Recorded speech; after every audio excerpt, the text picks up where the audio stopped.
Twitch has banned any form of Valve or Steam gambling. Just a few days ago, Valve finally released a statement to address the many rumors and conversations happening around them. These conversations were mostly about how these CSGO skin gambling websites allowed children to gamble, scammed and cheated its users, and Valve were actually sued over this situation. Not to mention big YouTubers like Tom Syndicate and T-Man were revealed to be the owners of a very popular CSGO gambling website, CSGO Lotto. They were promoting this website with a false pretense they were sponsored, which was pretty grim to be honest. They both reacted in different ways, but holy shit, T-Martin's response was hilarious. This dude apologized while surrounded by his obvious wealth and with his cute dog to try and soften the blow. It was a really strange video and the guy removed it because he realized he'd fucked up, but thankfully this is the internet and nothing is ever lost. The video was pretty disrespectful to his own viewers who he had just manipulated for a long time. Anyway, the situation brought even more light and awareness to the whole CSGO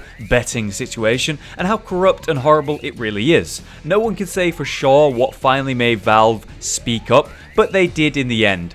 Finally. The statement from Valve was simple. It barely committed to anything, but it did put across a simple message. Valve are against betting using their in-game items. They don't like these items having real-world value, and they are going to ask these gambling websites to cease activity. If any of them decline this request, I'm sure Valve will sue them. And no one would beat Valve in this lawsuit, so I can't imagine we'll see anything like that happening. However, what's pretty interesting is a few massive websites like CSGO Wild have still not been contacted by Valve yet. This is several days later and CSGO Wild is one of the bigger betting names in CS. Surely Valve would go after the biggest of the bunch first. But this doesn't actually shock me too much. Valve are great for many reasons, but they move with the pace of a slug at best, so we will see. The beauty of Valve's statement, however, is that it barely committed to anything. It was short and sweet, and I like to compare it to this visual. There's calm water that's perfectly still, and Valve's statement acts as a single drop that causes a ripple in that water, and the ripples get bigger as they go outward. That's what this statement has caused.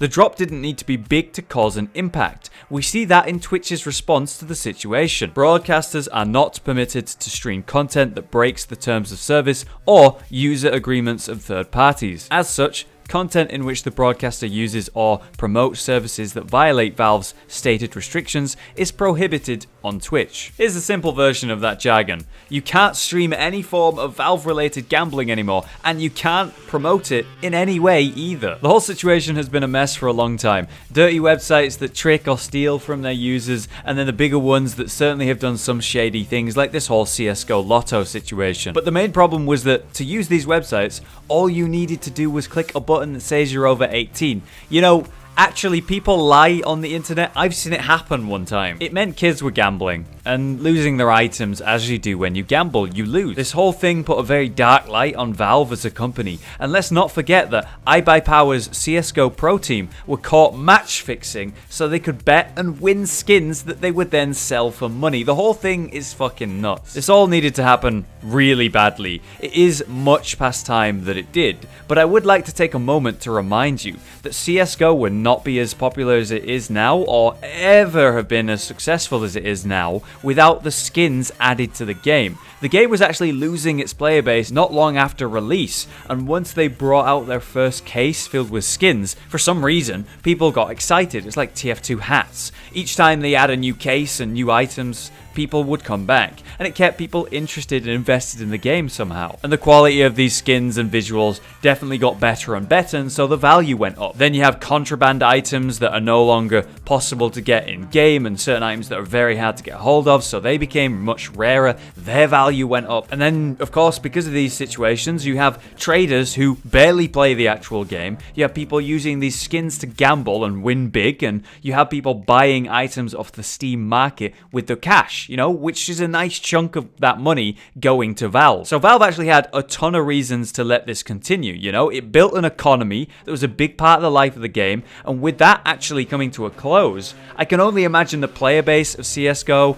will drop. And let's not forget, think about popular streamers who gamble as part of their streams. For some, like Summit1G, he doesn't do it anymore. That's it. His reaction was just to say, alright, well then we just won't gamble anymore. No sweat off his back. It wasn't a main thing. It was just something he did every now and then, right? But then there's others like Phantom Lord. This dude gambles all the time. It was actually his primary thing on his stream, and he was very popular for it. I mean, I don't think I've ever seen him play the game in the hundreds of times I've clicked on his stream. There was one time where I saw him actually in a deathmatch, but he was just looking at a new knife he got, and now he can't do his primary thing anymore. This must affect him in a huge way. The dude is massive though, you know, he has a following that will follow him wherever or whatever he does, but that doesn't change the fact that, for example, let's say, I don't know, a pro Overwatch player streams only playing Overwatch. That makes sense, right? And let's say suddenly he can't play Overwatch ever again. That would be terrible for the guy. He might be really popular because he's a pro Overwatch player, but if he can't play Overwatch anymore, tons of people no longer going to watch whatever he does because they cared about Overwatch, not him as much. And this person, this metaphorical person, would see a huge viewer loss.